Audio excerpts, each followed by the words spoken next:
नमो नारायणे श्रीमन्नारायणे नारायणे नारायण। श्री कृष्ण गोविंद हरे मुरारी हे नाथ नारायण वासुदेवा। गरुड़ जी कहते हैं कि हे प्रभु, सहपिंडीकरण और वार्षिक श्राद्ध करने के पश्चात मृत व्यक्ति स्वकर्मानुसार देवत्व, मनुष्यत्व अथवा पतित्व को कैसे प्राप्त होता है, और फिर भिन्न भिन्न आहार वाले उन लोगों के लिए किए गए श्राद्ध, ब्राह्मण भोजन और होम से उन्हें कैसे संतृप्ति होती है। अपने सुवासम कर्मों के द्वारा प्राप्त हुई प्रेत योनियों में स्थित वह प्राणी अपने संबंधियों से प्राप्त उस भोज्य पदार्थ का उपभोग कैसे करता है। श्राद्ध की आवश्यकता तो मैंने अमावस्या आदि तिथियों में सुनी है, कृपया समझाने की कृपा करें। श्री भगवान ने कहा कि हे पक्षीराज, श्राद्ध प्रेत जनों को जिस प्रकार से तृप्ति प्रदान करता है उसे सुनो। मनुष्य अपने कर्मानुसार यदि देवता हो जाता है तो श्राद्ध अन्न अमृत होकर उसे प्राप्त होता है, तथा वही अन्न गंधर्व योनि में भोग रूप से और पशु योनि में तृण रूप से प्राप्त होता है। वही श्राद्ध का अन्न नाग योनियों में वायु रूप से और पक्षी की योनि में फल रूप से और राक्षस की योनि में आमिष बन जाता है। वही श्राद्ध का अन्न दानव योनि के लिए मांस और प्रेत की योनि के लिए रक्त और मनुष्य के लिए अन्न पानी आदि तथा बाल्यावस्था में भोग रस हो जाता है। गरुड़ जी ने कहा कि हे स्वामी, इस लोक में मनुष्य के द्वारा दिए गए हव्य कव्य पदार्थ पितृलोक में कैसे जाते हैं, उनको प्राप्त कराने वाला कौन है। यदि श्राद्ध मरे हुए प्राणियों के लिए भी तृप्ति प्रदान करने वाला है तो बुझे हुए दीपक का तेल भी उस किलो को बढ़ा सकता है। मरे हुए पुरुष अपने कर्मानुसार गति प्राप्त करते हैं तो अपने पुत्र के द्वारा दिए गए पुण्य कर्मों के फल वे कैसे प्राप्त कर सकेंगे। श्री भगवान ने कहा कि हे गरुड़, प्रत्यक्ष की अपेक्षा श्रुति का प्रमाण बलवान होता है। श्रुति से प्राप्त हुए ज्ञान का स्वरूप अमृत आदि के समान होता है। श्राद्ध में उच्चरित पितरों के नाम तथा गोत्र हव्य कव्य के प्रापक हैं। भक्ति पूर्वक पढ़े गए मंत्र श्राद्ध के प्रापक होते हैं। समय आने पर विधिवत प्रतिपादित अन्न अभिष्ट पितृमात में पहुंच जाता है। जहां वह जीव रहता है वहां ये पितृदेवी अन्न लेकर जाते हैं। नाम, गोत्र और मंत्र ही उस दान दिए गए अन्न को ले जाते हैं। अतः योनियों में जो जीव जिस योनि में स्थित रहता है उस योनि में उसे नाम गोत्र के उच्चारण से तृप्ति प्राप्त होती है। संस्कार करने वाले व्यक्ति के द्वारा पृथ्वी पर दाहिने कंधे पर यज्ञ पवित्र करके दिए गए 3 पिंड उन पितरों को संतुष्टि प्रदान करते हैं। पितर जिस योनि में जिस आहार वाले होते हैं उन्हें श्राद्ध के द्वारा वहां उसी प्रकार का आहार प्राप्त होता है। गायों का झुंड तितर बितर हो जाने पर भी बछड़ा अपनी माता को जैसे पहचान लेता है, वैसे ही वह जीव जहाँ जिस योनि में भी रहता है वहाँ पितरों के निमित्त ब्राह्मण को कराया गया श्राद्ध अन्न स्वयं उसके पास पहुंच जाता है। जैसे गर्भणी स्त्री गर्भावस्था में विशेष भोजन की अभिलाषा के द्वारा स्वयं को और अपने गर्भस्थ जीव को आहार पहुंचाकर प्रसन्न करती है, वैसे ही देवता श्राद्ध के द्वारा स्वयं संतुष्ट होते हैं और पितरों को भी संतुष्ट करते हैं। श्राद्ध का समय आ गया है ऐसा जानकर पितरों को प्रसन्नता होती है। वे परस्पर ऐसा विचार करके उस श्राद्ध में मन के समान तीव्र से आग पहुंचते हैं। अंतरिक्षगामी वे पितृगण उस श्राद्ध में ब्राह्मण के साथ ही भोजन करते हैं। वे वायु रूप में वहां आते हैं और भोजन के परम गति को प्राप्त हो जाते हैं। हे पक्षीराज, श्राद्ध के पूर्व जिन ब्राह्मणों को आमंत्रित किया जाता है पितृगण उन्हीं के शरीर में प्रविष्ट होकर वहां भोजन करते हैं और उसके बाद वे पुनः वहां से अपने लोक को चले जाते हैं। श्राद्ध काल में यमराज प्रेत तथा पितरों को यमलोक से मृत्यु लोक के लिए मुक्त कर देते हैं।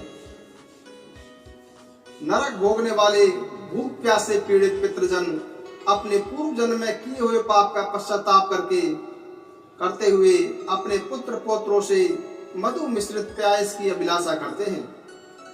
गरुड़ जी ने कहा कि हे स्वामी, उस लोक से आकर इस पृथ्वी में श्राद्ध में भोजन करते हुए पितरों को किसी ने देखा है क्या? श्री भगवान ने कहा कि हे गरुड़, सुनो, देवी सीता जी का उदाहरण है। जिस प्रकार सीता ने पुष्पक तीर्थ में अपने ससुर आदि 3 पितरों को श्राद्ध में निमंत्रित ब्राह्मण के शरीर में प्रविष्ट हुआ देखा था, उसको मैं कह रहा हूँ। हे गरुड़, पिता की आज्ञा प्राप्त करके जब श्री राम वन को चले गए थे, तो उसके बाद सीता के साथ श्री राम ने पुष्कर तीर्थ की यात्रा की। तीर्थ में पहुंचकर उन्होंने श्राद्ध करना प्रारंभ किया। जानकी जी ने एक पके हुए फल को सिद्ध करके राम के सामने उपस्थित किया। श्राद्ध कर्म में दीक्षित प्रियतम राम की आज्ञा से स्वयं दीक्षित होकर सीता जी ने उस धर्म का सम्यक पालन किया। उस समय सूर्य आकाश मंडल के मध्य पहुंच गई और दिन का 8वां मुहूर्त आ गया था। श्री राम जी ने जिन ऋषियों को आमंत्रित किया था, वे सभी वहां पर आ गए थे। आए हुए उन ऋषियों को देखकर विदेह राज की पुत्री जानकी जी राम से आज्ञा से अन्न परोसने के लिए वहां आई, किंतु ब्राह्मणों के बीच जाकर वे तुरंत ही वहां से दूर चली गईं और लताओं के मध्य में छिपकर बैठ गईं। सीता एकांत में छिप गई हैं। इस बात को जानकर श्री राम जी ने यह विचार किया कि ब्राह्मणों को बिना भोजन कराए साध्वी सीता लज्जा के कारण नहीं चली गई, कहीं चली गई होंगी। पहले इन ब्राह्मणों को भोजन करा लूं, फिर उनका अन्वेषण करूंगा। ऐसा विचार कर श्री राम ने स्वयं उन ब्राह्मणों को भोजन कराया। भोजन के बाद उन श्रेष्ठ ब्राह्मणों के चले जाने पर श्री राम ने अपनी प्रियतमा सीता जी से कहा कि ब्राह्मण को देखकर तुम लताओं की ओट में क्यों छिप गई थी? तुम इसका समस्त कारण अविलंब मुझे बताओ। श्री राम जी के ऐसा कहने पर सीता मुंह को नीचे कर सामने खड़ी हो गई और अपने नेत्रों में आंसू बहाती हुई राम जी से बोली। सीता जी कहती है कि हे नाथ, मैंने वहां जिस प्रकार का आश्चर्य देखा उसे आप सुने। हे राघव, इस श्राद्ध में उपस्थित ब्राह्मण के अग्रभाग में मैंने आपके पिताजी का दर्शन किया। जो सभी आभूषणों से सुशोभित थे, उसी प्रकार के अन्य 2 महापुरुष भी उस समय मुझे दिखाई पड़े। आपके पिताजी को देखकर मैं बिना बताए एकांत में चली आई थी। हे प्रभु, वल्कल और मर्ग चरण धारण किए हुए मैं कैसे राजा दशरथ के सम्मुख जा सकती थी? हे शत्रु पक्ष के वीरों का नाश करने वाले प्राणनाथ, मैं आपसे सत्य ही कह रही हूँ, अपने हाथ से राजा को वह भोजन में कैसे दे सकती थी जिसके दासों के भी दास कैसे भी वैसा ही भोजन नहीं करते रहे। दृढ़ पात्र में उस अन्न को रखकर मैं कैसे उन्हें लाकर देती? मैं तो वही हूँ जो पहले सभी प्रकार के आभूषणों से सुशोभित रहती थी और राजा मुझे वैसी स्थिति में देख चुके थे।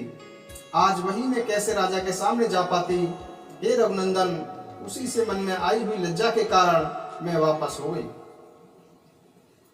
हे गरुड़, श्री भगवान जी कहते हैं कि हे गरुड़, अपनी पत्नी के ऐसे वचनों को सुनकर श्री राम जी का मन विस्मित हो उठा। यह तो आश्चर्य है, ऐसा कहकर वे अपने स्थान पर चले गए। श्रीमन्नारायण नारायण नारायण, श्री कृष्ण गोविंद हरे मुरारी, हे नाथ नारायण वासुदेवा, पितु माते स्वामी शका तुम्ही हो, हे नाथ नारायण वासुदेवा, श्री कृष्ण गोविंद हरे मुरारी, हे नाथ नारायण वासुदेवा, श्री कृष्ण गोविंद हरे मुरारी, हे नाथ नारायण वासुदेवा, पितु माते स्वामी शका तुम्ही हो, हे नाथ नारायण वासुदेवा, श्री कृष्ण गोविंद हरे मुरारी, हे नाथ नारायण वासुदेवा, श्री कृष्ण गोविंद हरे मुरारी, हे नाथ नारायण वासुदेवा।